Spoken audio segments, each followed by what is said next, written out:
kita kenalan macam-macam jenis panggul. Ada 4 jenis macam panggul. Yang pertama ginekoid, yang kedua android, yang ketiga antropoid, yang keempat platypeloid.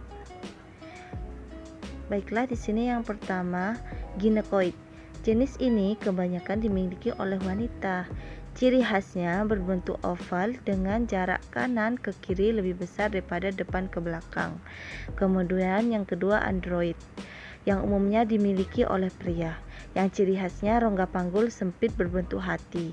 Yang ketiga antropoid. Ciri-cirinya rongga lonjong seperti telur dengan diameter depan ke belakang lebih besar daripada kanan ke kiri. Kemudian platypeloid.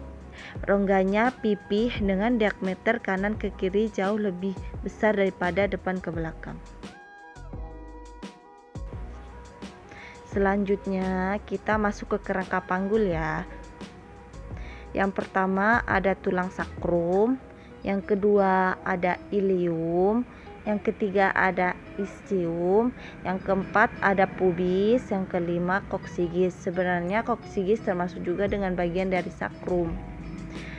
Ada 5 buah sakrum dan koksigis.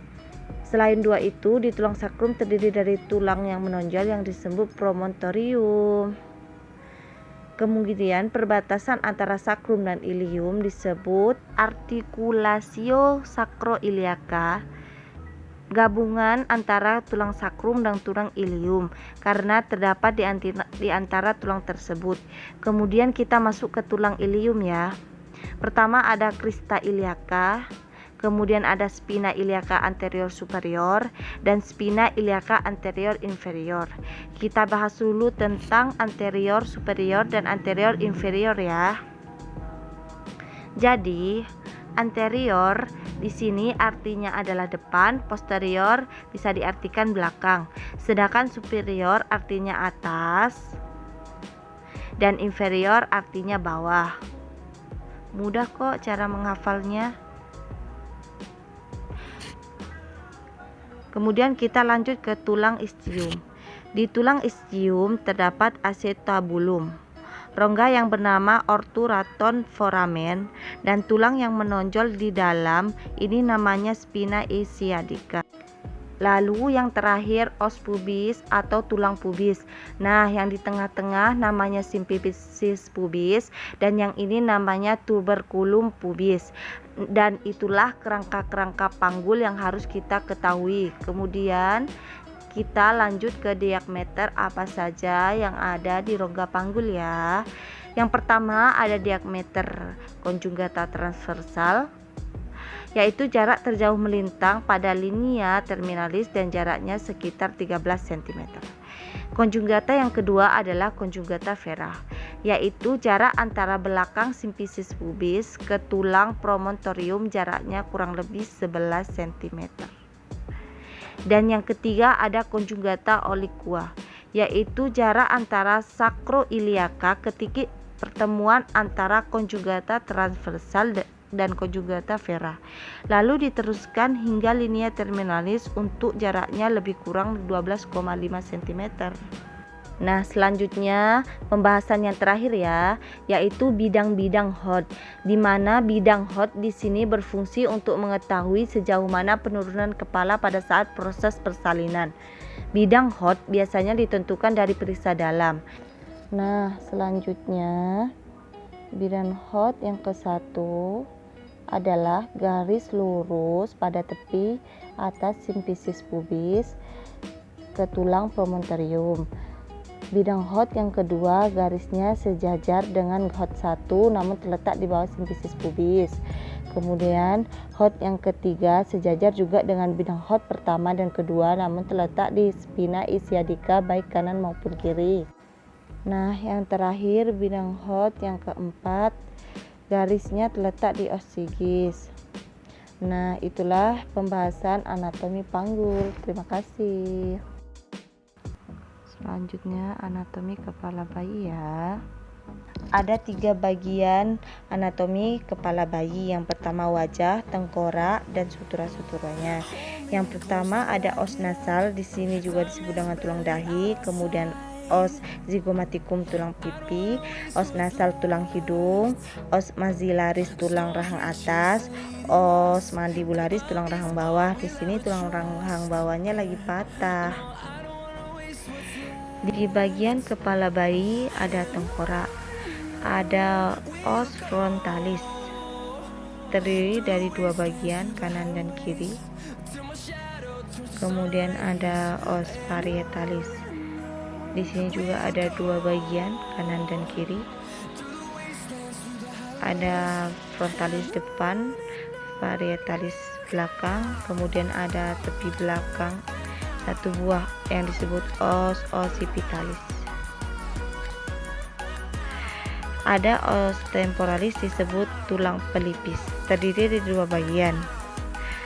Tulang pelipis bagian kanan dan tulang pelipis bagian kiri. Kemudian ada sutura, pembagiannya ada 4 sutura. Yang pertama frontalis yang membagi antara frontalis kanan dan frontalis kiri ya. Kemudian ada sutura sagittalis. Di sini yang membagi antara parietalis kanan, kemudian parietalis kiri. Kemudian ada sutura coronaria yang membagi antara parietal sama frontal ya. Sutura lambdoidea. Sutura lambdoidea pembagi antara parietal dan occipital. Di kepala janin ada 2 ubun-ubun. Yang pertama ubun-ubun besar, mayor, kemudian ubun-ubun kecil disebut juga minor. Ubun-ubun mayor berbentuk segitiga ukuran besar, ubun-ubun minor berbentuk segitiga ukuran kecil. Ukuran kepala janin ada 3. Yang pertama muka belakang, kemudian melintang, kemudian melingkar. Muka belakang disebut juga suboccipitobregmantica yang ukurannya 9,5 cm. Kemudian suboccipito ke frontalis belakang ke depan ukurannya 11 cm. Dari fronto ke occipitalis ukurannya 12 cm. Kemudian dari minto, dari dagu ke occipitalis ukurannya 13,5 cm. Kemudian subminto dari dagu ke bregmantica ukurannya 9,5 ya. Dari dagu bawah ke bregmantica. Kemudian di sini ada juga dari subbitemporalis.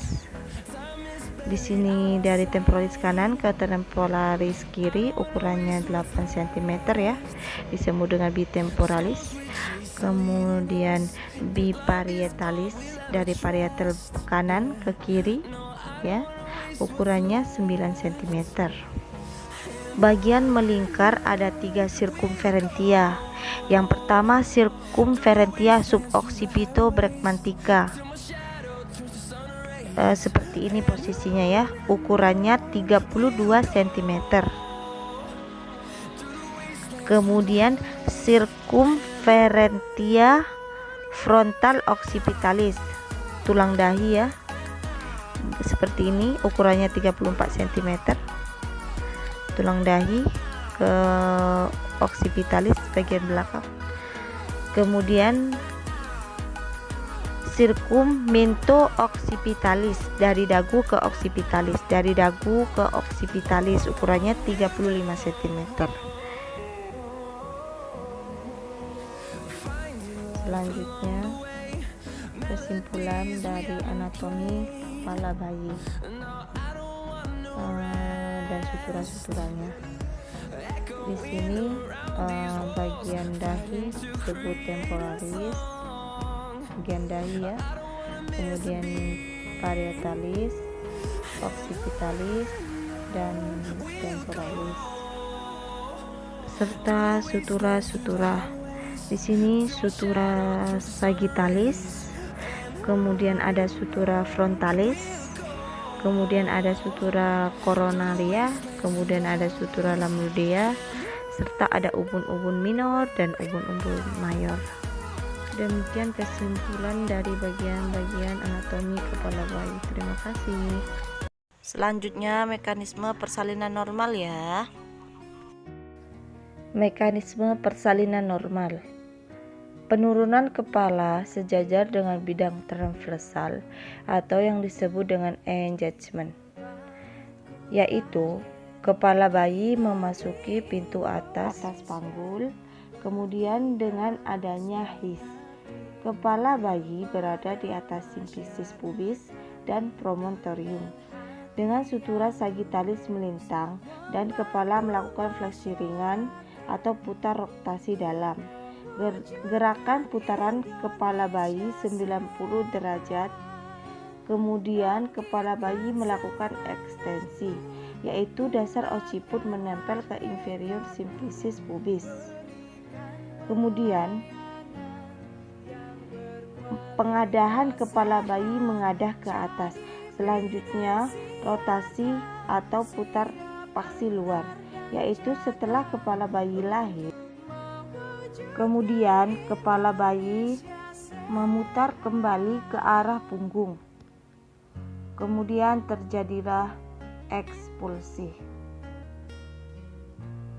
Ini cara memegang tubuh bayi saat proses persalinan dengan cara tangan kanan di atas kepala bayi dan tangan kiri di bawah kepala bayi. Arahkan kepala bayi dengan cara parietal bawah sehingga punggung atas bayi lahir.